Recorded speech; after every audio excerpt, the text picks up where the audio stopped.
Hello guys! Ngayon ay tuturuan ko kayo kung paano mag-download ng OneBlock sa 1.21. Bago yun pa-subscribe at pa-like na din ng video na ito, salamat. Ang una niyong gagawin ay pumunta sa description at pindutin ang link. At kapag napindot na yun ang may lalabas na ganito, kung makikita niyo may nakalagay na subscribe, pipindutin niyo lang iyon at mag-subscribe kayo sa channel ko. At kapag nakasubscribe na kayo, bumalik ulit kayo sa site na yun.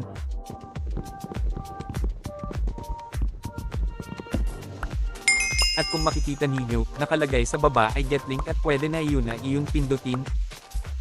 Kapag napindot na iyon na, mapupunta kayo na reacquire link. Di ba napaka-basic lang, pinadali ko talaga yan dahil mahal na mahal ko kayo, at huwag niyong kakalimutan nakazip yung files, kaya ire-rename nyo at aalisin nyo yung .zip.